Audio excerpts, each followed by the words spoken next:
नहीं बोलूंगा, 5 मिनट ही बोलूंगा या मैं तुरंत स्टेज से नीचे उतर जाऊं। अगर आप सभी की इच्छा है, अगर हमें सुनना चाहते हैं, हम कोई बड़े वक्ता नहीं है, लेकिन अगर आप आदिवासी परिवार की जाजम की व्यवस्था, हमारे पुरखों की व्यवस्था और आदिवासी परिवार की व्यवस्था समझते हो तो इस पागड़ी की मान मर्यादा से आप जहां खड़े हैं वहां बैठ जाए। मैं 5 मिनट ही बात रखूंगा साथियों।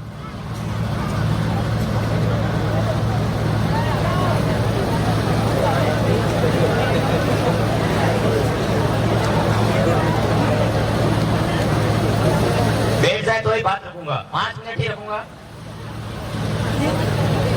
आज इस बागपुरा फिर प्रदेश क्षेत्र में आदिवासी परिवार द्वारा जो ये आदिवासी परिवार का चिंतन शिविर रखा गया है, उस चिंतन शिविर में पधारे हमारे समाज के बुद्धिजीवी वर्ग, कर्मचारी लोग एवं हमारे समाज के पधारे हुए सरपंच, वार्ड पंच, जनप्रतिनिधिगण एवं हमारे इस आदिवासी परिवार की जो सुरक्षा देने के लिए जो पुलिस प्रशासन आया है, जो पुलिस प्रशासन की महिला अधिकारी भी आई है और पुलिस प्रशासन में जो भाई भी आए हैं और जो गुजरात से भी टीम आई है, जो पूरे बिल प्रदेश टेरिटरी से आज इस बागपुरा पावन धरा पर आप आए हैं, आप सभी का मैं हमारे क्रांतिवीर जगदीश दादा की धरती से मैं आप सभी को सेवा जोहार करता हूं साथियों। हम लोग आदिवासी परिवार की विचारधारा के माध्यम से संवैधानिक दायरे में हमारी जानकारी रखना चाहते हैं। हमारे संविधान में उद्देशिका में यहां साफ साफ तौर पर बताया गया है कि हम भारत के लोग भारत को संपूर्ण प्रभुत्व संपन्न समाजवादी पंथ निरपेक्ष तंत्रात्मक गणराज्य बनाने के लिए तथा उसके समस्त नागरिकों को सामाजिक, आर्थिक, राजनीतिक, न्याय, विचार, विश्वास एवं समस्त धर्मों को उपासना की स्वतंत्रता देते हैं एवं हमारे समाज को सही जानकारी देने का प्रयास कर रहे हैं इस उद्देशिका के माध्यम से। तो आप सभी को लगता है कि 1947 में देश आजाद हो गया हमारा, लेकिन कहीं ना कहीं हम लोगों को किस तरीके से हमारे पर शोषण हो रहे हैं, अत्याचार हो रहे हैं। मुझे तो ऐसा महसूस हो रहा है साथियों कि जिस तरीके से ब्रिटिश सत्ता ने भी हमारे साथ इतना खिलवाड़ नहीं किया था, उतना आज की सरकार कर रही है। मैं ये खुले मन से कहना चाह रहा हूं, क्योंकि कहीं ना कहीं आप लोग और हम लोग इस जानकारी को समझ नहीं पा रहे हैं। समझ पा रहे हैं तो जो पढ़ा लिखा वर्ग है वो ये समझ रहा है मेरे साथ नहीं हो रहा है, दूसरों के साथ में हो रहा है। हमारे राजस्थान वाला भाई चाहता है कि मध्य प्रदेश में हो रहा है, मध्य प्रदेश वाला भाई चाह रहा है गुजरात में हो रहा है, गुजरात वाला भाई सोचता है छत्तीसगढ़ में हो रहा है। लेकिन साथियों, हम एक एक करके मारे जाने वाले हैं। हमारे अधिकार, हमारा जो वैचारिक एकीकरण है, हमारी जो पीली भाषा है, बोली है, संस्कृति है, रीति रिवाज अगर नहीं बचे तो हमारे आदिवासियों के जो हक अधिकार है वो पूर्ण तरीके से खत्म हो जाएंगे। ये सुप्रीम कोर्ट का जजमेंट कहता है। तो हम लोगों को इस विषय पर काम करना है। हमारे हक अधिकार किस तरीके से बचे, हमारी बोली भाषा कैसे बचे, हमारी संस्कृति कैसे बचे, उस विषय पर काम करना साथियों। आप लोगों को पता है, जैसे हमारे वाले भाइयों के साथ में अत्याचार शोषण होता है तो सरकार उसका मुआवजा पूर्ण तरीके से नहीं देती है। आपको मैं बताना चाहूं, कल शाम को जो एक जयपुर में घटना होती है, लेटेस्ट उदाहरण है, शायद आप सभी लोगों ने पढ़ा होगा उसको, कि जयपुर में जो रामगंज जगह है, 2 व्यक्ति बाइकों से टकरा जाते हैं और लड़ाई हो जाती है। एक सरिये की राड मार देता है सिर पर, तो वो झगड़ा हो जाता है और मुस्लिम कम्युनिटी से वो व्यक्ति होता है।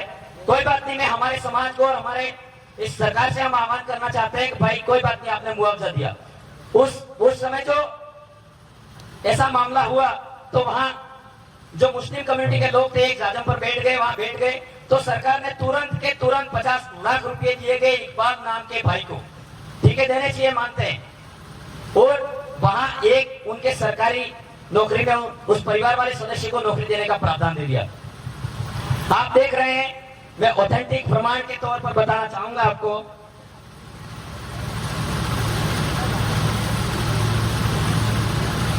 कि हमारा जो कार्तिक बिल है 10/12/2022 को 10 महीने हो गए आज, उसका परिवार और हमारे यहाँ के जनप्रतिनिधि एमएलए भी सपोर्ट कर रहे हैं, मतलब मांग कर रहे हैं उस कार्य को लेकर, उसकी मांग को लेकर के हमारे इस कार्तिक भाई के परिवार को 50 लाख रुपए दिए जाए, लेकिन सरकार नहीं मान रही है। जयपुर में कोई आदमी मर जाता है, तुरंत उसको 50 लाख रुपए दिए जाते हैं।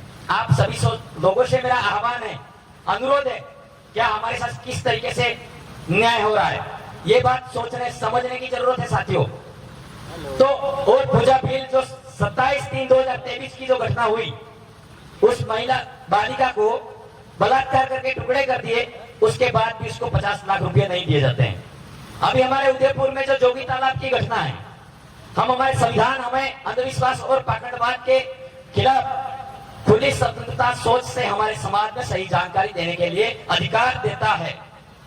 तो मैं इस मंच के माध्यम से ये बात बताना चाहता हूं कि जो हमारे जोगी तालाब में घटना हुई, हमारे बीच में आदिवासी परिवार की विचारधारा की भट्टी से निकले हुए भाई अमित भाई खराड़ी जो उदयपुर में उस घटना के मौके पर पहुंचते हैं, फिर बात करते हैं, शासन प्रशासन से बात करते हैं, और वहां के कोई एमएलए आते हैं, वो बात करते हैं कि हम तो अंदर जाते हैं, कोई अधिसूचना पास होती है, हमें पता ही नहीं लगता, बाहर आते हैं तब स्टेटमेंट और अधिसूचना जारी होती है।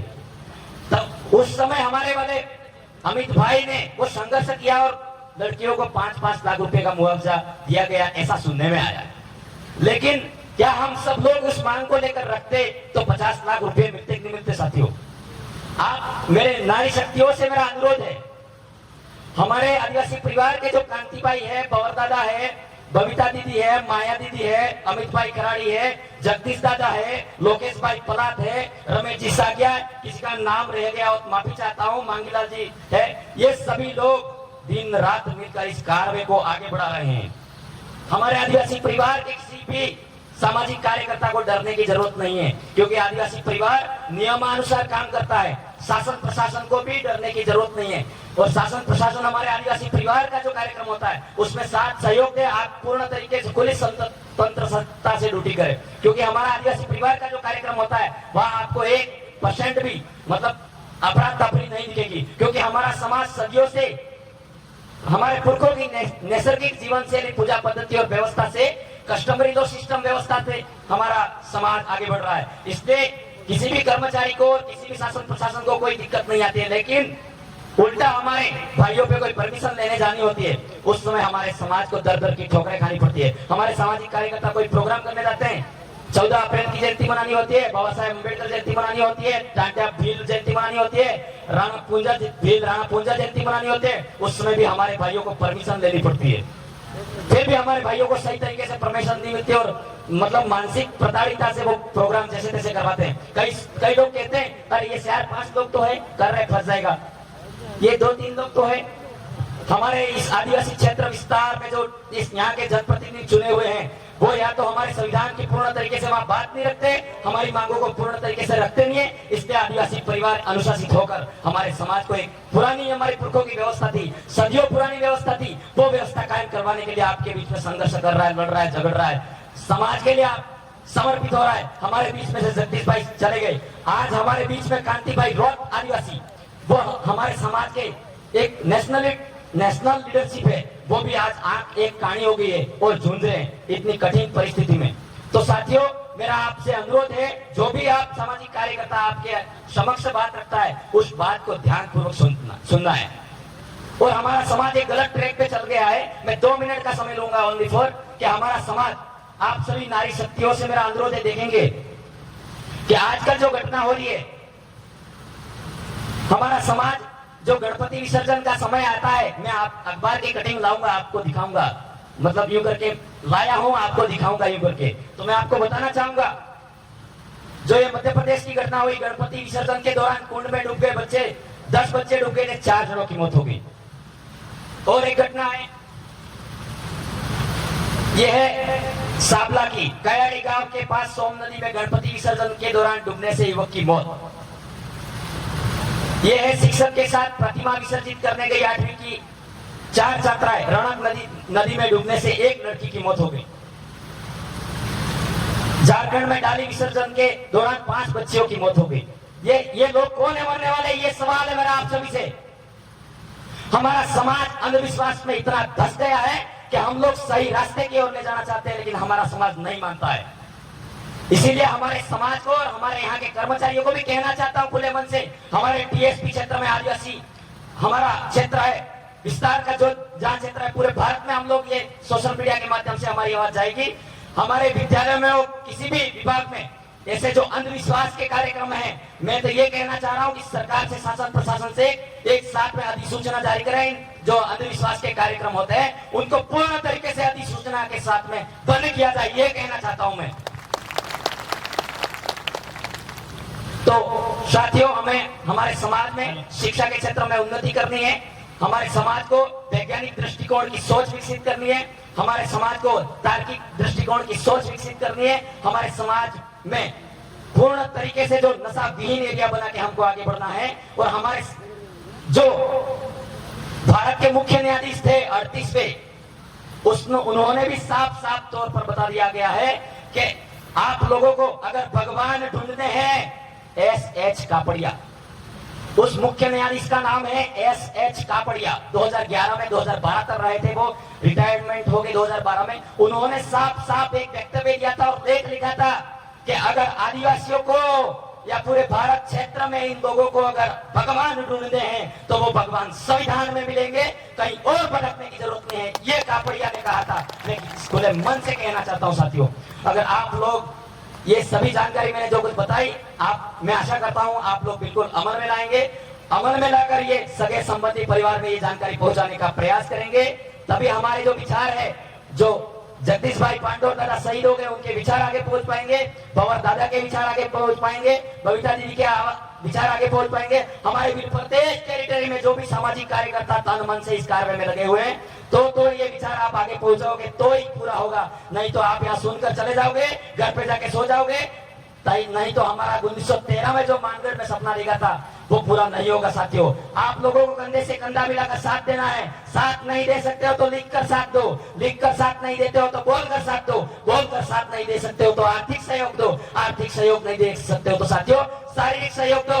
लेकिन इस बिल प्रदेश के कार्य में, आदिवासी परिवार के कार्य में कंधे से कंधा मिलाकर आप जुड़ जाइए।